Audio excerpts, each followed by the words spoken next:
Ça marche pas? Non, il y a un bouton qu'il faut pousser. Ah, faut pousser le bouton. Ta. Ah, ça va, Richard? Ça va très bien. Et l'année 1981, d'après Edgar Cayce, c'est une année de révélation de beaucoup de phénomènes ésotériques. Triangle des Bermudes, Ah, ouais. l'Atlantide. Ouais. Oui, c'est vrai. Bon, on va m'organiser une fois pour toutes. Je veux pas être cher, cette affaire-là. Et ne vous gênez pas si vous entendez mal la voix de Bernard ou la mienne. On Ah, n'entend pas on Bernard. n'a pas commencé encore. Faut dire qu'il n'a pas commencé à parler.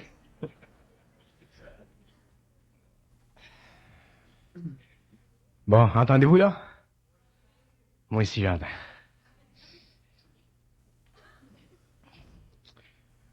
Peux-tu faire un petit commentaire?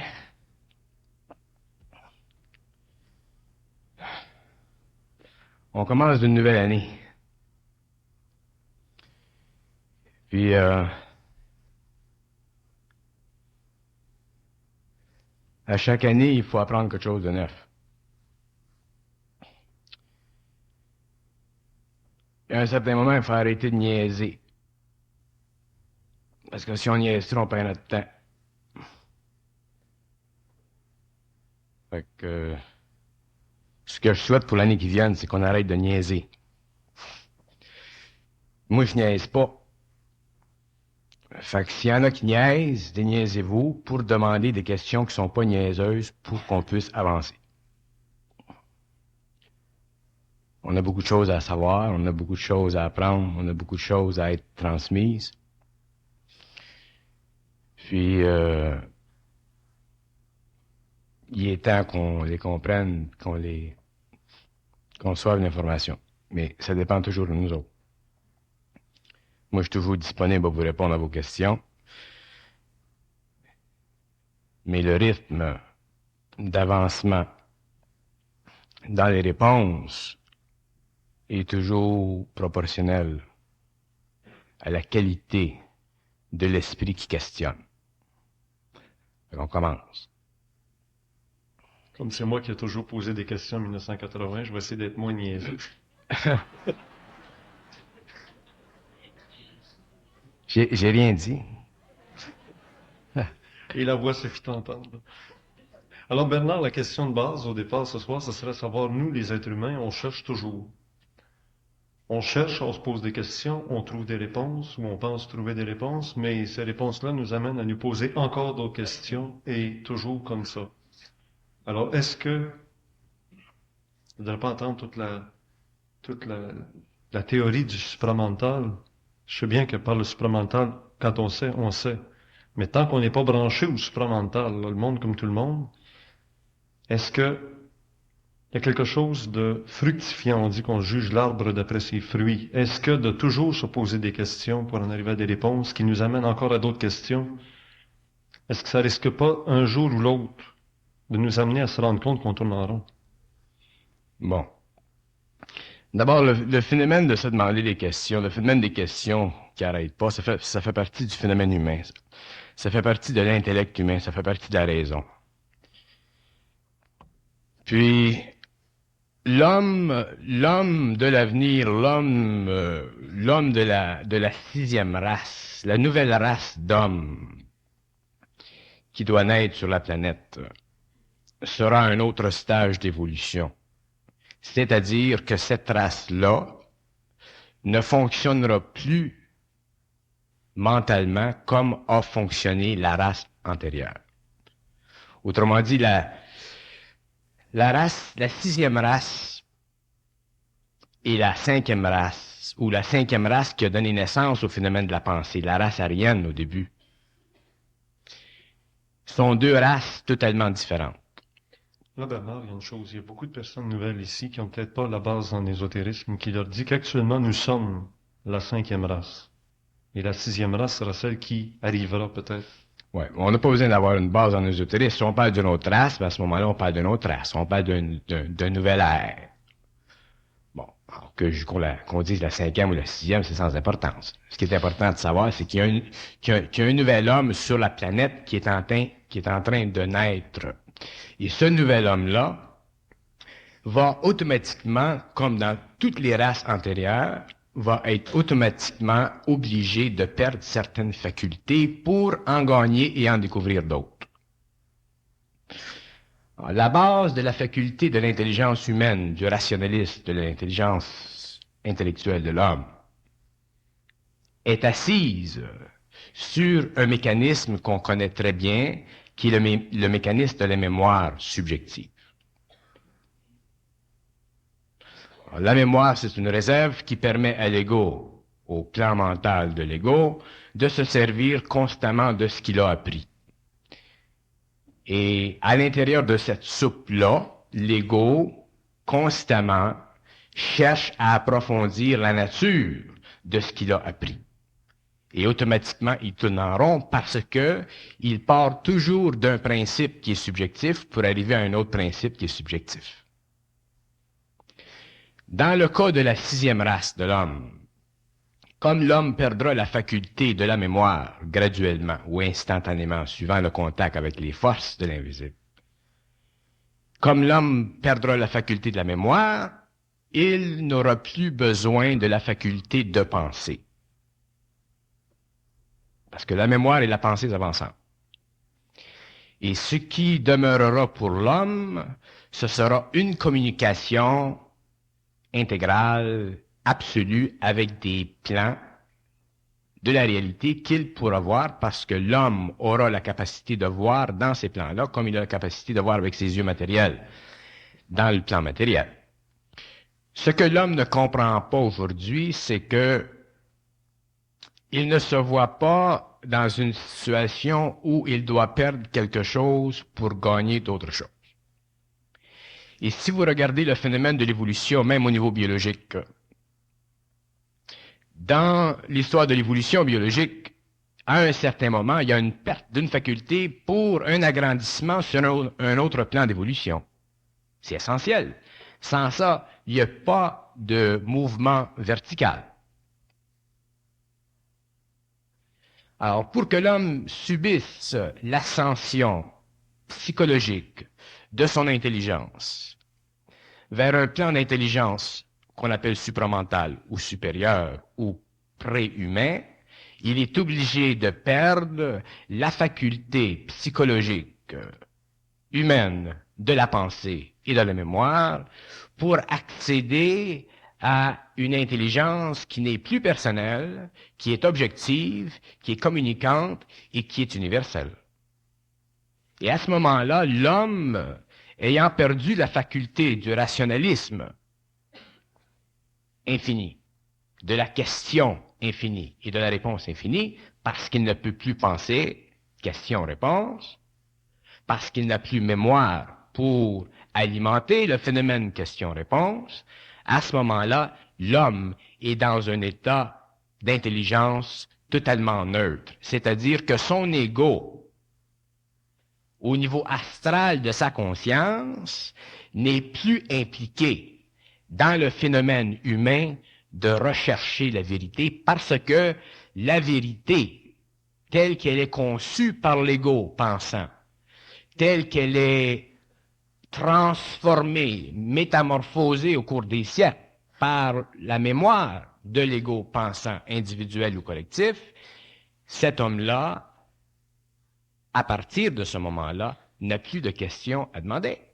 Parce que le phénomène de la question a été totalement brimé par la perte du pouvoir naturel de la 5e race, qui est le pouvoir de la pensée, qui est un grand pouvoir, parce que c'est un pouvoir qui a permis à l'homme de se libérer des forces astrales de l'Atlantide, mais qui est un pouvoir, au cours de la 6e race, qui ne sera plus nécessaire parce que, d'abord, l'homme pourra voir dans l'invisible.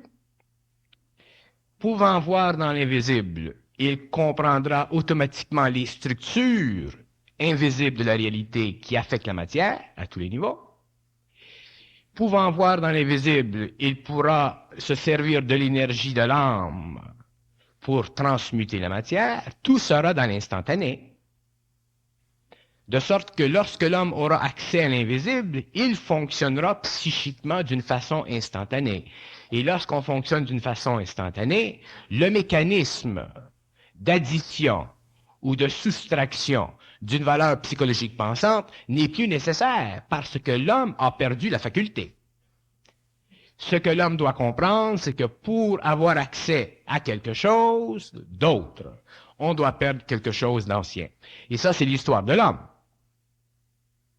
Les gens, aujourd'hui, dans tous les pays du monde, cherchent, lisent, se questionnent, se donnent des réponses, mais toujours à l'intérieur d'un cercle qui est fermé et qui est celui de leur propre subjectivité.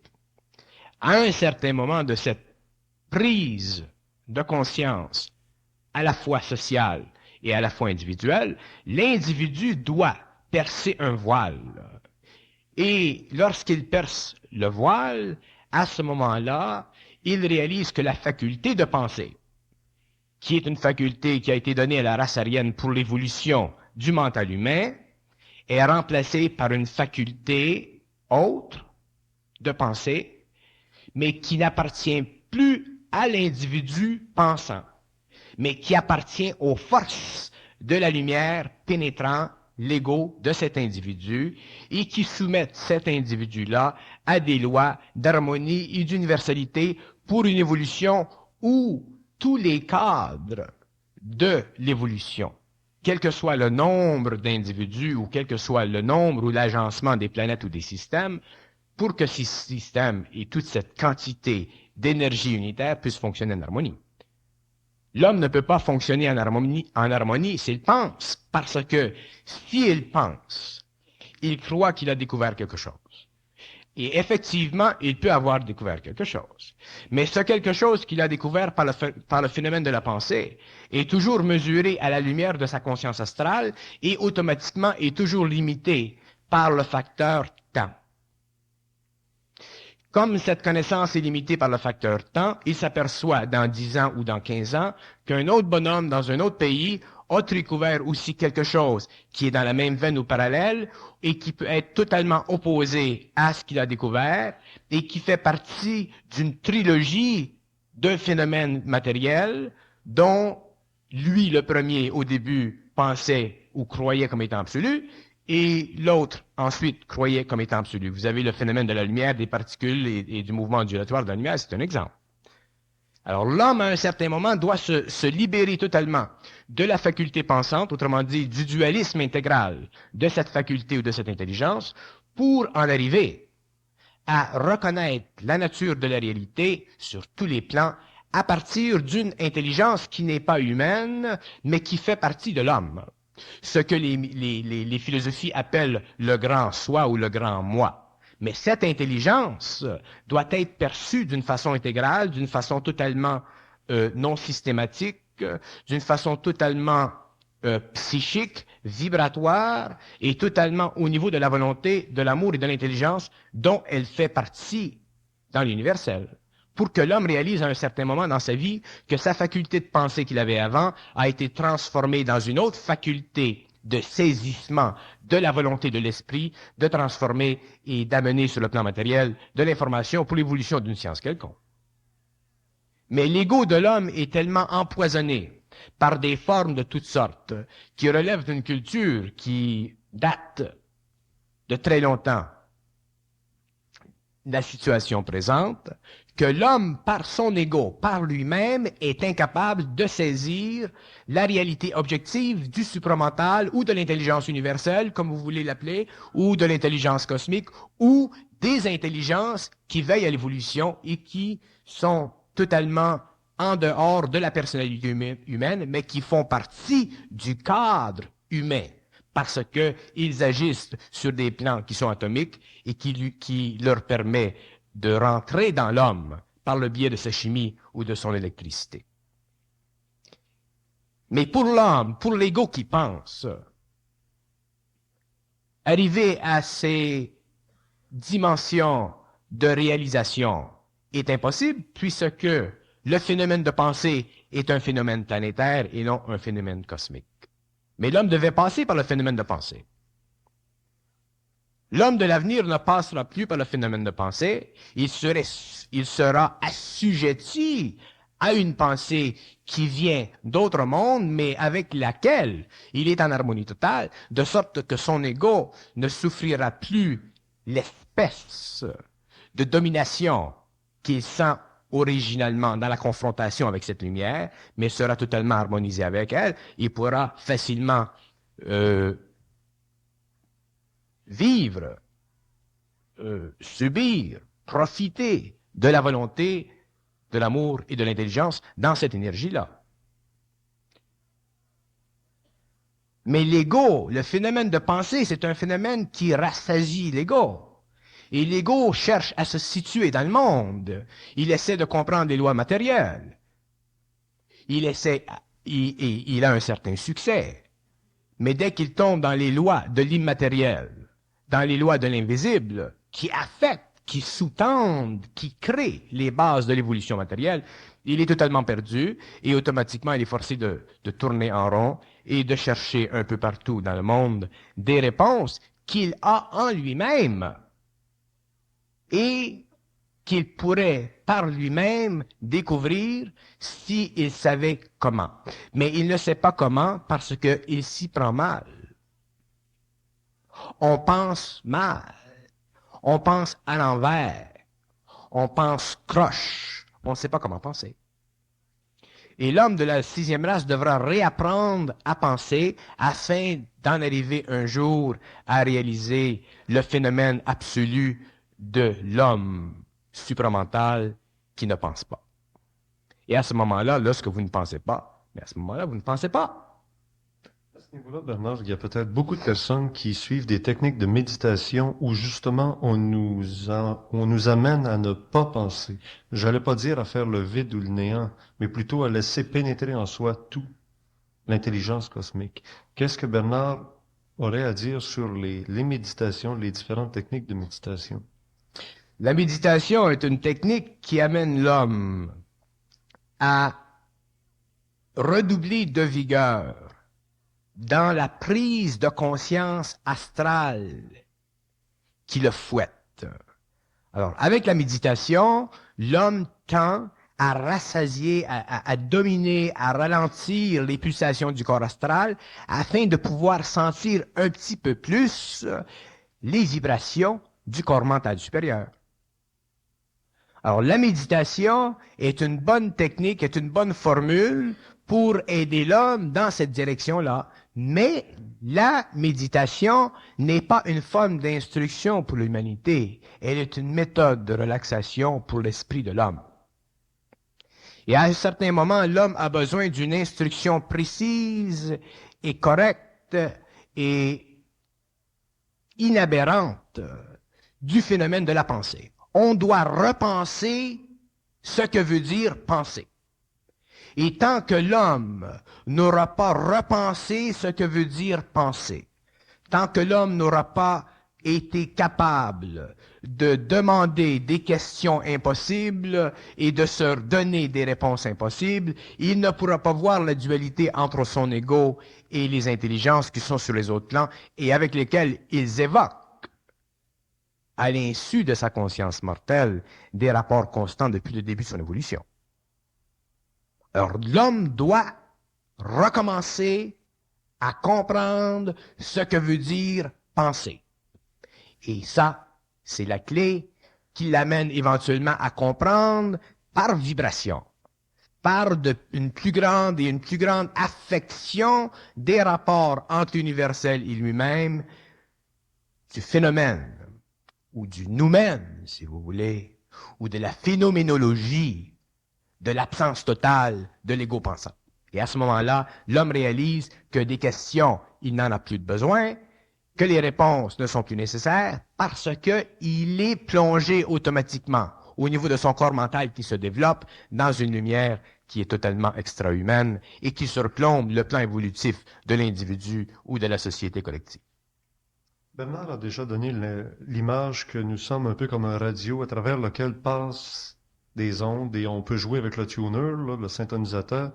mais que malgré tout, les ondes viennent d'ailleurs. Mais est-ce qu'un jour, Bernard, ou est-ce que très prochainement, la science ne nous apprendra pas à jouer dans la radio, et j'entends par là des techniques biologiques, pour créer cette sixième race, comme aurait d'ailleurs voulu le faire Ce n'est pas Adolf la Hitler. science qui va créer la sixième race, c'est la lumière.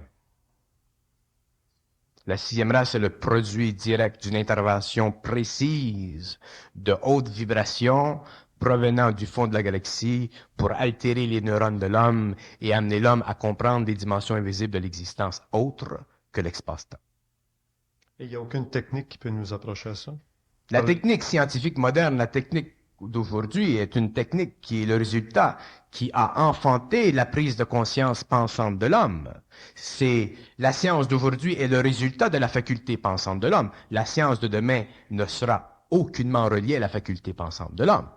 La science de demain sera directement liée à la pénétration de l'esprit de l'homme dans la matière, même dans l'atome, pour faire exploser dans cette matière-là les puissances qui existent et qui seront déterminées dans la révolution par la volonté de l'homme, en relation avec son âme, en relation avec son esprit et en relation avec les accords des supérieurs. L'homme sera totalement autonome demain. L'homme sera un scientifique parfait. L'homme saura parfaitement, instantanément, tout ce qu'il a à savoir. Mais l'homme, à ce niveau-là, pourra-t-il encore se distinguer des autres hommes? L'homme sera totalement distinct des autres hommes, mais il n'aura pas encore la puissance, la capacité d'atteindre l'éternelle sagesse, qui est un domaine de l'homme de la septième race, de l'homme-esprit. On trouve beaucoup de qualités et de qualificatifs pour la sixième race. Comment Bernard pourrait nous dépeindre, nous autres, les gens de la sixième race, mais sur le côté positif? Les gens de la sixième race se découvriront dans un cadre d'expérience qui n'est pas celui que l'on connaît aujourd'hui. Les gens de la sixième race, lorsque l'on parle ou lorsque l'on dit à une personne qu'il fait partie de la sixième race, nous disons ça parce que sur le plan de la vision de l'avenir, nous voyons cet homme ou cette femme dans la sixième race ou appartenant à ces rangs de la sixième race. Mais l'expérience psychologique de l'ego de cet homme ou de cette femme ne sera pas en relation avec les dimensions astrales qu'il possède aujourd'hui pour apprécier ou se donner une valeur en tant que membre de cette race. Parce que la sixième race est une race qui évoluera dans des cadres totalement fermés. Parce que la sixième race aura déjà le pouvoir sur la matière et automatiquement pourra se établir un rapport permanent avec l'invisible et pourra aussi se séparer totalement des restants de la cinquième. Mais quels seraient les qualificatifs pour les gens de la cinquième race? Quelles sont les qualités de ces gens de la cinquième race? Les qualités des gens de la cinquième race, ils sont aussi innombrables que les gens de la cinquième race. Moi, les qualités des gens de la cinquième race, ça ne m'intéresse pas parce que la psychologie qui doit s'appliquer au niveau de l'homme, c'est une psychologie qui s'applique en relation avec les gens de la sixième race. Alors, les gens de la cinquième race sont les restants d'une évolution. Alors, dans quelques pays que ce soit en Afrique, ou que ce soit aux États-Unis, ou que ce soit en Europe, les gens de la cinquième race devront éventuellement continuer leur évolution pour un jour, sur un plan ou un autre, en arriver à une prise de conscience qui leur permettra de se réincarner, s'ils le veulent, dans les rangs de la sixième race. C'est la sixième race qui m'intéresse, ce n'est plus la cinquième. Mais pour nous qui sommes encore dans la cinquième, on aimerait peut-être découvrir sur quoi on peut continuer à construire. Ceux qui font partie de la cinquième parce qu'ils sont dans une matérialité de ce rang sont quand même dans l'avenir de leur propre individualité des membres de la sixième race. Sans ça, il n'y aurait ce serait une perte de temps, une perte d'énergie, d'avoir des rapports avec des gens qui ne font pas partie éventuellement d'un continuum évolutif qui permet à l'homme de rentrer en contact avec l'invisible. C'est que je suis pas d'accord avec l'étape actuelle de notre rencontre en me disant, j'ai une vieille automobile, mais je sais que j'aurai une meilleure automobile dans 2 ans. Lorsqu'elle arrivera, j'aurai une bonne automobile qui pourra fonctionner avec beaucoup moins de pollution, etc. Mais actuellement, j'ai une automobile et j'aimerais qu'on me dise, dans l'auto que tu as actuellement, tu as quand même des avantages. Oui. Ça serait intéressant de pouvoir continuer à s'en servir avec agrément et en se disant, l'humanité n'est pas Votre question est négative. très intelligente. D'ailleurs, votre question est très à point parce que il y a toujours le phénomène de l'ego. D'ailleurs, c'est une des raisons pour laquelle ce n'est pas bon de de donner à l'homme trop d'informations concernant l'avenir. Votre question est intelligente parce que elle nous permet de faire un point qui met l'homme d'aujourd'hui, l'homme de la cinquième race, si vous voulez, ou de la cinquième sous-race, en garde contre une prise de conscience spirituelle, une prise de conscience psychologique, ou une prise de conscience euphorique, ou une prise de conscience futuristique de la sixième race. Ceux qui font partie de la sixième race automatiquement entreront dans les rangs de cette race. Et aujourd'hui, dans le cadre de leur expérience matérielle, ils doivent vivre leur vie de façon à ce que leur vie devienne de plus en plus en harmonie avec eux-mêmes. Et c'est ça le rôle, si vous voulez, de l'homme de la cinquième race qui fait partie de cette transition, qui un jour fera partie de la sixième race parce qu'il aura des qualités vibratoires autres. Mais aujourd'hui, l'homme de la sixième race ne doit pas rêver l'homme de la cinquième race ne doit pas rêver à la sixième race. Il doit s'occuper de ses activités de chaque jour, il doit s'occuper de sa job, de sa femme, de ses enfants, il doit s'occuper de vivre comme s'il n'avait jamais entendu parler de la sixième race. Et s'il apprend, pour une raison ou une autre, comment vivre sa vie de la cinquième race, automatiquement, il fera partie des membres ou des rangs de la sixième, parce qu'il y aura eu une évolution qui lui permettra éventuellement l'ouverture des centres d'énergie. Mais par contre, un homme de la cinquième race qui s'intéresse trop à l'avenir, qui s'intéresse trop à faire ça bon dans 20 ans, 30 ans, va perdre son temps et va diminuer ses possibilités de pénétration dans la sixième parce que il fermera des portes d'expérience aujourd'hui qui sont essentielles et nécessaires afin que plus tard, il puisse pénétrer dans l'autre champ d'activité. Alors, c'est à ce propos-là que je demandais à Bernard tantôt, mais quelles seraient les techniques, quelles seraient les façons de vivre, nous? Dans le panier, c'est pas tout des oranges pourries.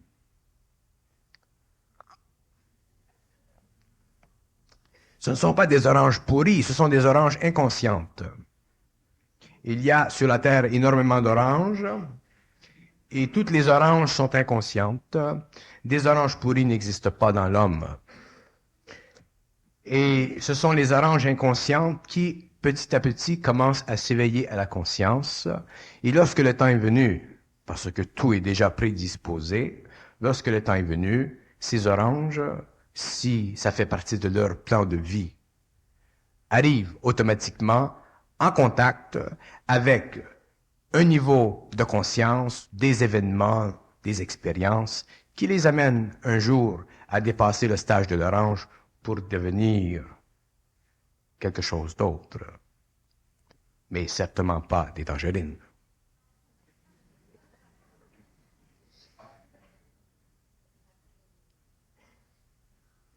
Ce qui est important, pardon. Oui, c'est comme disait madame, et c'est à cause de l'évolution. Ça va être donc Ça fait partie de l'évolution. un phénomène naturel. C'est un phénomène extrêmement naturel. Parce que s'apitoyer sur notre race en se disant bientôt on arrivera à une Non, non, race non, non, supérieure. non, non, ça c'est jouer aux échecs avec soi-même. Sur le plan émotionnel. Dès que l'homme se découvre en lui, il ouvre des centres d'énergie et automatiquement ça se fait. Si l'homme se découvre pas, c'est ses affaires. La vie continue, sa vie continue. S'il doit mourir, il meurt, c'est tout. Il continue à évoluer. Et il ne faut pas faire de la rhétorique avec ça. Mais il y a des gens qui sentent, qui cherchent, qui s'ouvrent, qui grandissent en conscience, qui deviennent de plus en plus centriques. Et ce sont ces gens-là qui, un jour, éventuellement, pourront sentir cette vibration et pouvoir la subir sans capoter. Parce que la pénétration de ces forces dans l'homme, et il ne s'agit pas de me rencontrer pour faire cette expérience. Il y a des gens dans tous les pays du monde. Moi, ça donne que je suis ici. Ça va. Il faut quand même être quelque part à un certain moment. Mais il y a des gens dans le monde qui font l'expérience de cette pénétration d'énergie et qui sont capables par eux-mêmes de transmuter cette énergie. Pas demander à toute une population d'être comme ça. Alors, il y a des hommes sur la planète qui ont cette faculté de percevoir précisément, de dialoguer, de communiquer précisément sans se faire leurrer par eux autres. Parce que l'homme, à cause de son ego et de ses émotions, lorsqu'il entre en contact avec ces intelligences, il les prend pour du cash, et c'est là qu'on se fait casser le nez. Alors, il y a des gens qui ne les prennent pas pour du cash. Et ces gens qui ne les prennent pas pour du cash et qui connaissent les lois de l'invisible peuvent à ce moment-là donner de l'information à un individu ou à deux individus, de l'information qui est précise, qui est fonctionnelle et que l'individu par lui-même éventuellement peut réaliser au cours de son expérience. Elle est là la valeur de cette instruction-là. Mais à part ça, l'homme peut très bien par lui-même avancer tous les degrés de l'évolution sans passer par aucune forme d'instruction extérieure à lui-même. Mais si on a un coup de pouce, mais tant mieux. Mais si on n'en a pas, ça ne change rien. Et si on doit le rencontrer, le pouce, on le rencontre.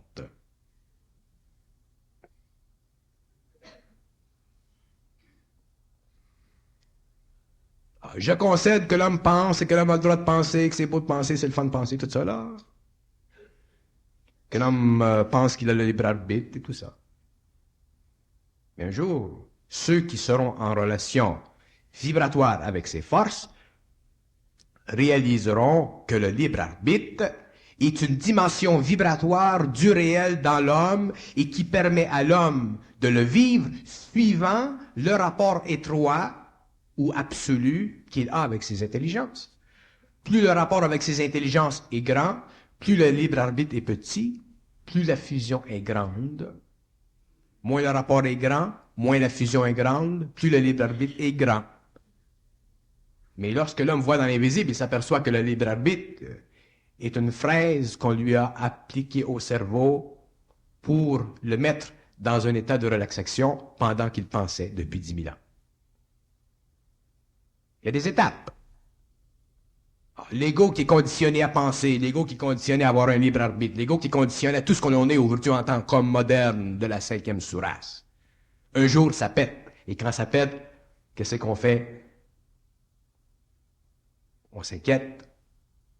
On cherche. On veut un coup de pouce. Je vous le donne, un coup de pouce. Prenez-les, prenez-les pas.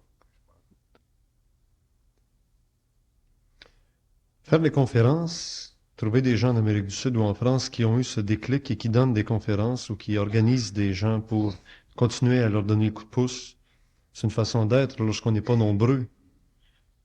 Mais lorsque toute l'humanité en sera rendue là, est-ce que toute l'humanité va se rencontrer pour se donner des conférences? Non. Alors, ce que je veux dire, c'est comment vivre lorsqu'on a cette prise de conscience. Lorsqu'on a cette prise de conscience-là, on vit sa vie, puis éventuellement, on apprend avec le temps à connaître parce que l'homme ne sait pas qu'est-ce que c'est la vie. On vit pas. L'homme ne vit pas, il existe. Il se paye une vie. Il se paye une vie, c'est comme il se paye une femme. L'homme ne vit pas une vie. L'homme ne sait pas qu'est-ce que c'est la vie.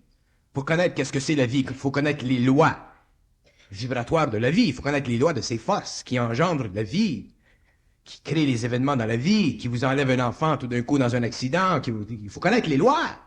Il faut connaître comment ça fonctionne l'univers pour comprendre la vie. Sans ça, on ne connaît pas la vie. On la subit, la vie. Et on fait de la philosophie, on tricote autour de la vie. Et on y croit. On lit des romans d'eau de rose. Mais l'homme ne vit pas la vie. Alors, vous avez dans le monde, au cours de l'histoire, des hommes qui disent « Ah, la vie c'est facile ». Les mystiques qui disent « La vie c'est facile ». Je comprends, la vie c'est facile. Pour eux.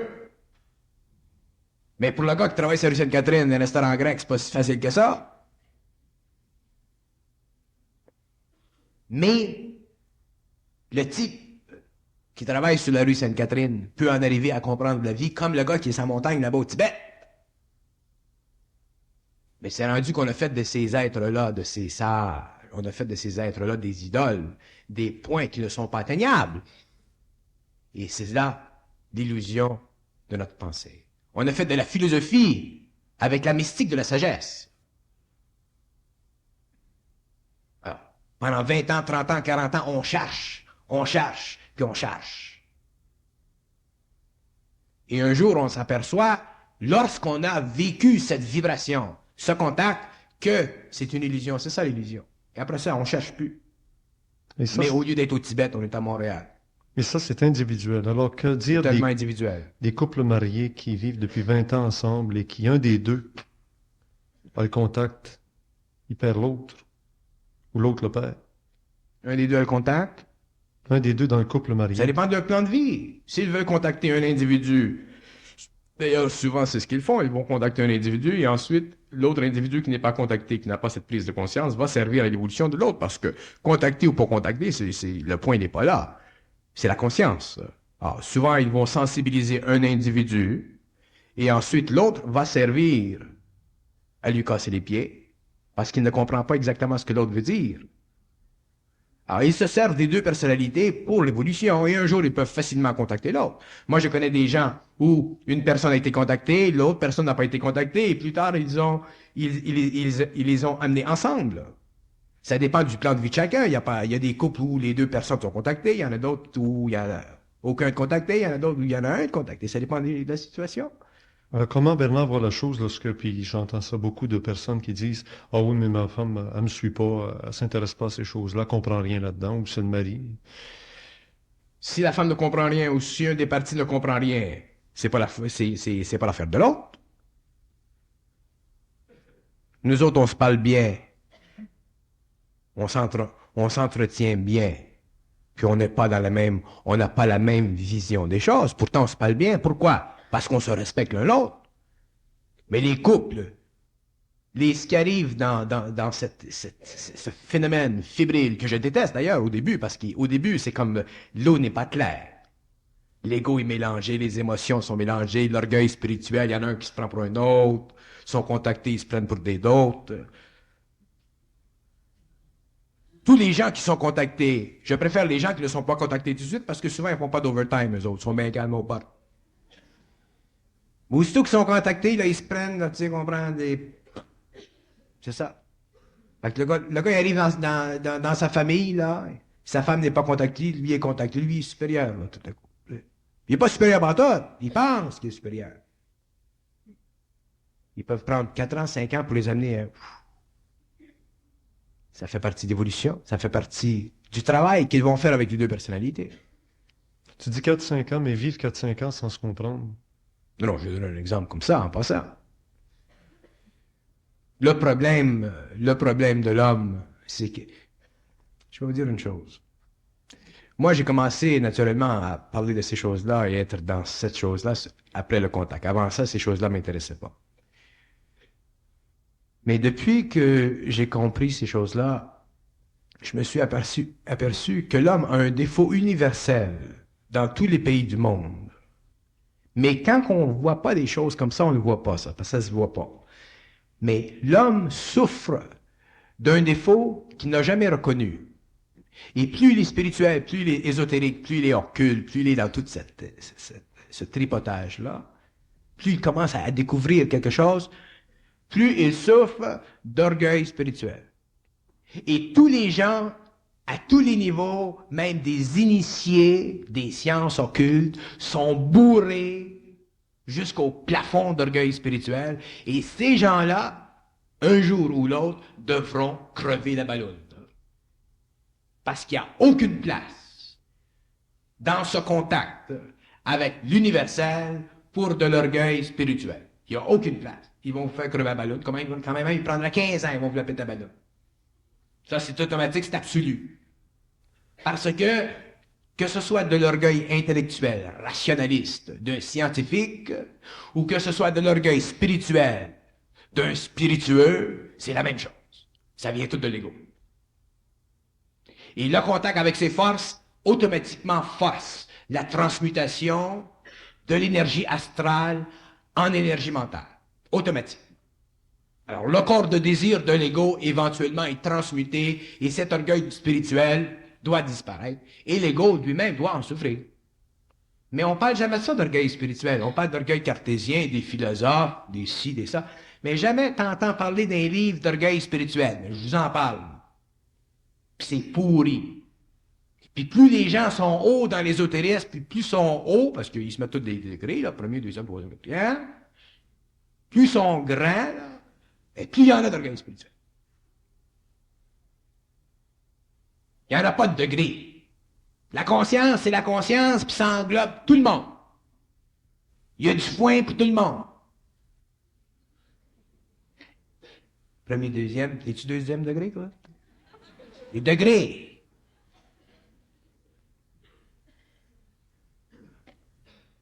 Ah. L'orgueil spirituel, c'est la même orgueil que l'orgueil intellectuel, ça a une forme différente. Mais à mes yeux, c'est encore plus dangereux. Beaucoup plus. J'ai beaucoup plus de plaisir, vibratoirement, à rencontrer un scientifique qui est cogné dans sa patente cartésienne qu'un grand spirituel qui souffre de spiritualitisme.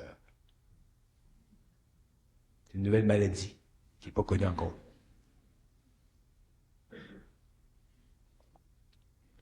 Parce que d'une façon ou d'une autre, c'est pour ça que je vous dis tout le temps, croyez pas ce que je vous dis.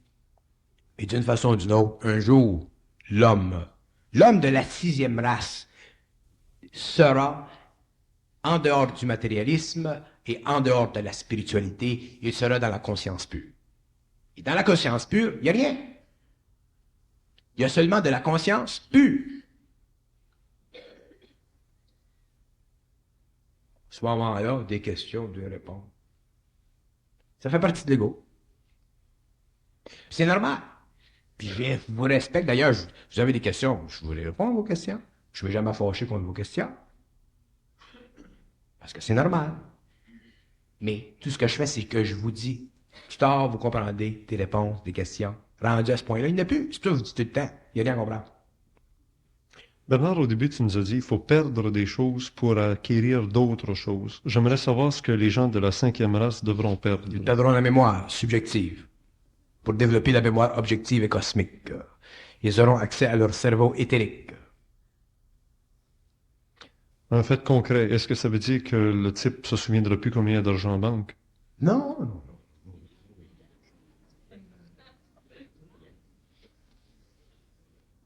La perte de la mémoire varie avec chaque individu. Parce que chaque individu a un rapport différent avec ses forces. Il réagit différent avec ses forces. Mais qu'est-ce que tu appelles la mémoire subjective? La mémoire subjective, c'est la mémoire qui est sujet au rappel par de la puissance volontaire subjective de l'ego. Comme savoir combien il me reste d'argent dans mon compte de banque. Ça peut être un exemple. Ça peut être... Je donnais l'exemple de mon cas quand je présentais ma femme à des invités, puis je disais, comment est-ce qu'elle s'appelle, non? Il te coupe ta mémoire, il t'accoupe ta mémoire. Puis là, l'ego, il vibre, il a le faux cul. Tu sais? Le gars, il accepte pas ça. Ta femme aussi. Ça fait partie de l'évolution. Alors, l'ego se transmet, puis il va... Puis là, ils disent, c'est pas important, puis c'est pas important, puis c'est pas important, puis c'est pas important. Puis ils disent ça pendant 10 ans, mais au bout de 10 ans, c'est pas important. Là, tu comprends. Mais si ta Là, à femme ce ne moment- comprend pas, Puis à ce moment-là, là, ils te redonnent ta mémoire. T'en perds pas la mémoire. C'est qu'eux autres établissent un contrôle. Là. Tu perds pas la mémoire. C'est que tu perds la faculté subjective de l'illusion du contrôle de ta mémoire par ton propre vouloir. Alors, ils le font pendant un certain temps pour te montrer qu'il y a quelque chose en dehors de ton corps matériel. Que t'es fait d'autre chose que de l'oxygène puis de l'eau, puis de la viande.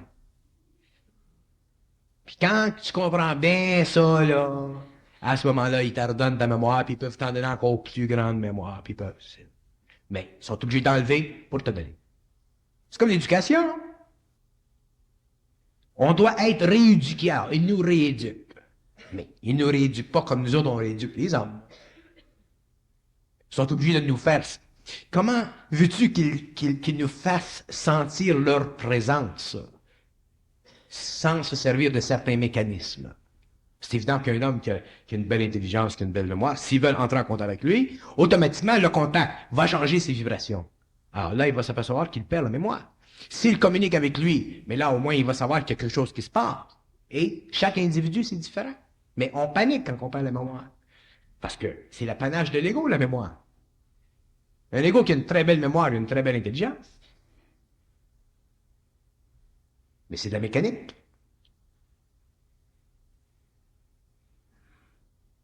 outre perdre la mémoire, qu'est-ce que les gens de la 5e race vont perdre? Ils vont perdre la mémoire, ils vont perdre la capacité d'aller dans l'astral. Ils vont perdre la faculté astrale. Le monde de l'illusion, Le monde de l'illusion, de l'imaginaire. de l'imaginaire. Ils vont voir dans l'invisible. Ils ne pourront plus faire d'efforts physiques matériels. Ils vont perdre de la force physique. Est-ce que ça veut dire qu'il faut tuer l'imagination? Non, non, non, on n'a rien à faire, nous autres. On n'a rien à faire, nous autres. Avant, on faisait quelque chose, mais là, on fait plus rien. Là, on se fait taper dessus. Là, on se fait faire. C'est nous autres. On est pétris par eux autres. Il n'y a plus rien à faire. Parce que quand on fait quelque chose, c'est l'ego qui rentre en jeu. Ça, c'est avant. Dans la sixième race, ce sont les forces qui transmutent l'homme.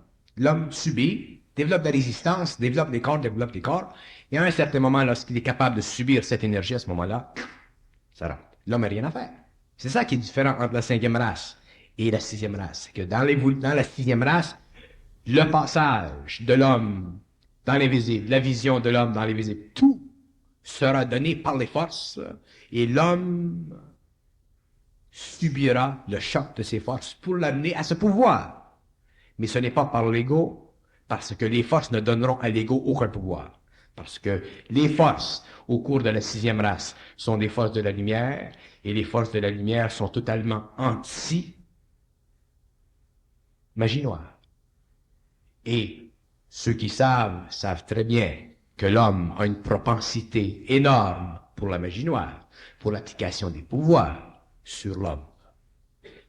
Et les hommes qui feront partie de cette race auront des pouvoirs, mais les pouvoirs seront diffusés à travers l'ego, ils ne seront pas sujets à la volonté subjective de l'ego. Bailey l'a très bien expliqué, ça.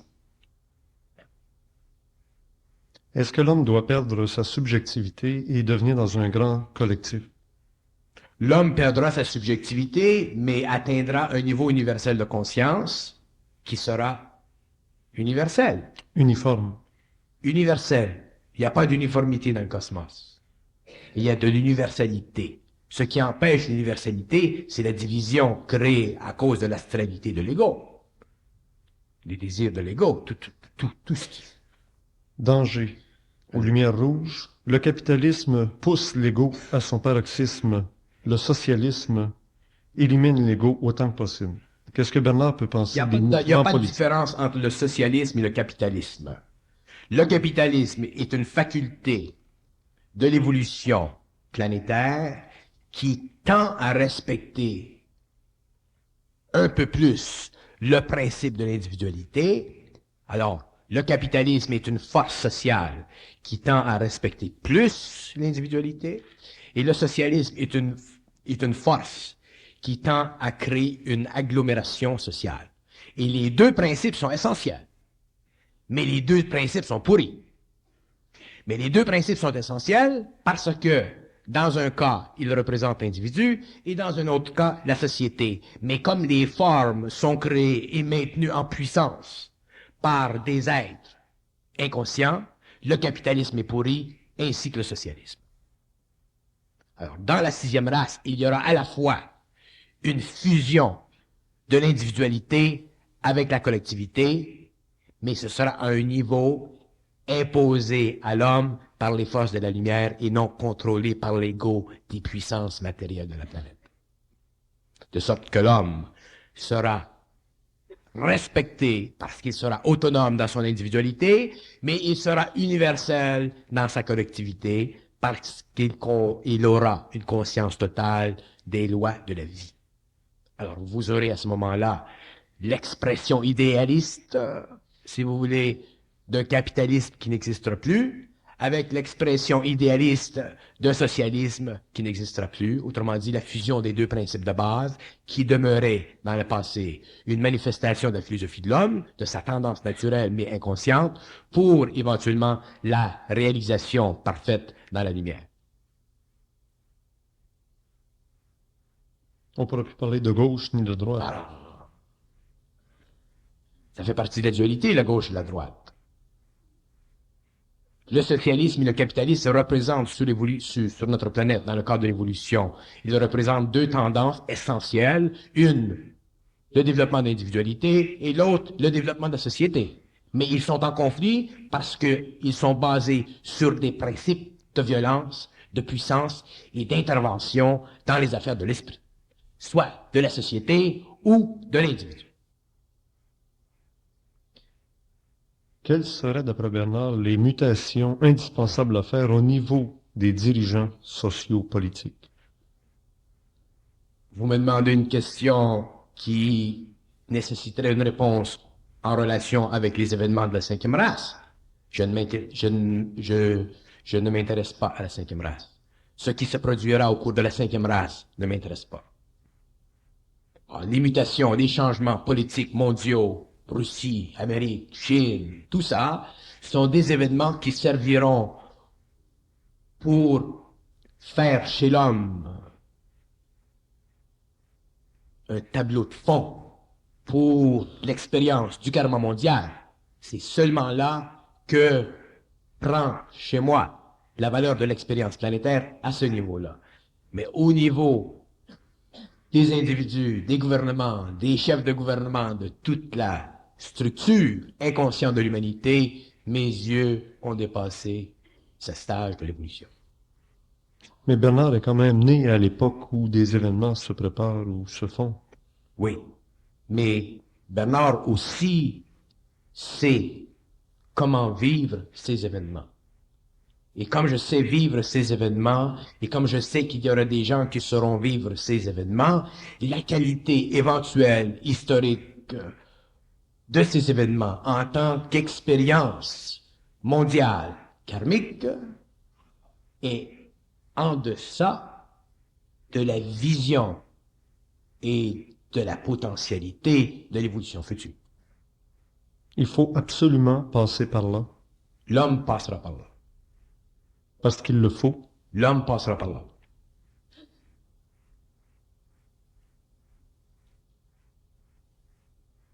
Attendez-vous pas des miracles. Parce que c'est justement là, c'est justement dans le feu que se fera le tri. C'est dans le feu que se fera le tri.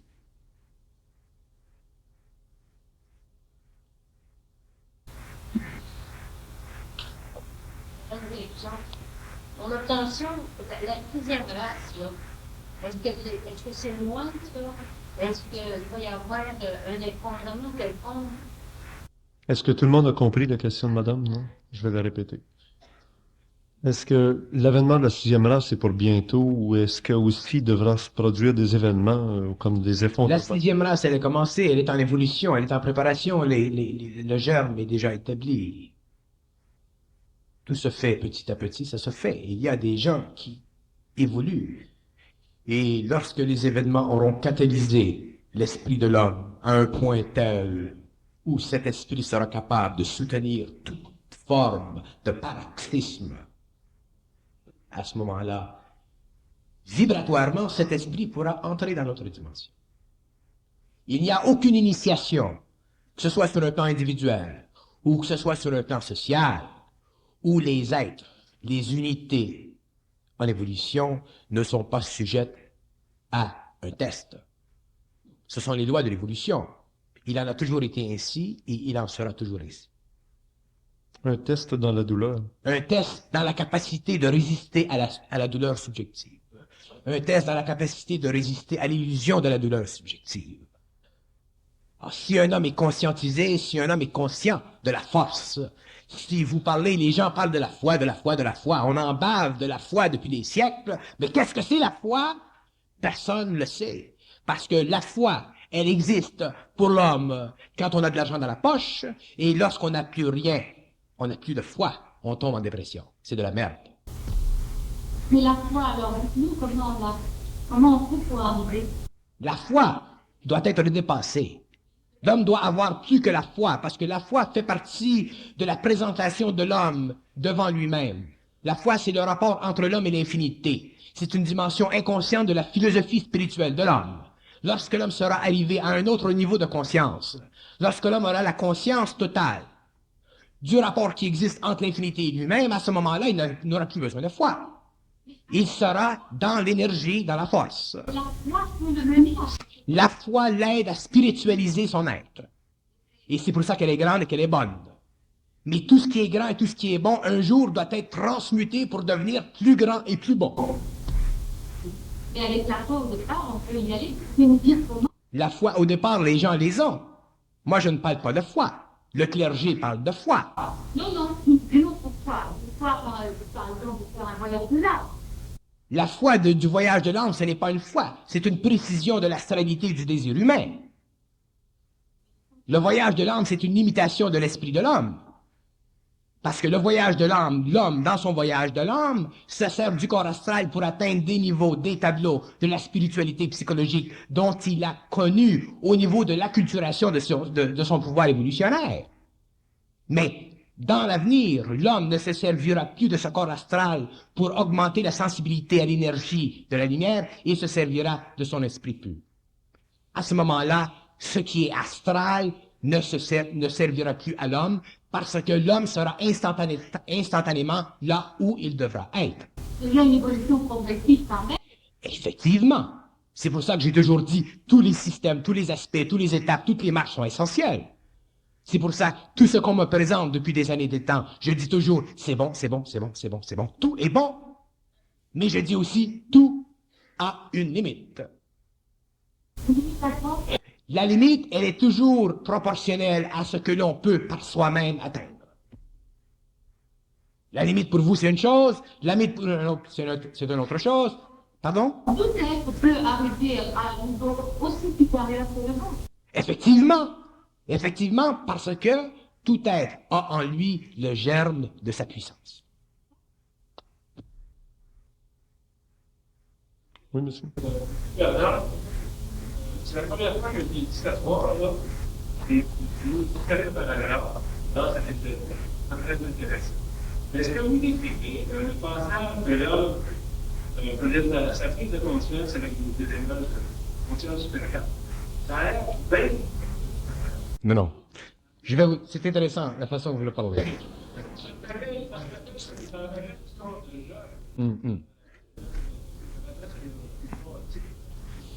Oui, vous savez pourquoi ça a l'air douloureux? Parce que, malheureusement, lorsqu'on essaie d'expliquer quelque chose, on est obligé de se servir de mots. Et les mots engendrent automatiquement en soi une émotion. Et on est forcé, pour décrire un tableau, surtout un tableau qui se rapporte à une initiation ou à une transformation quelconque, à un changement interne de l'homme, on est obligé d'employer des termes qui, lorsque l'on réfléchit dessus, engendre en soi une émotion. Et cette émotion, souvent, nous fait croire que le passage d'un plan à un autre, le passage d'une dimension d'expérience à une autre, est un passage de souffrance. Parler d'une chose telle qu'elle est, et parler d'une chose telle qu'elle sera dans votre cas ou dans un autre cas, c'est deux choses différentes.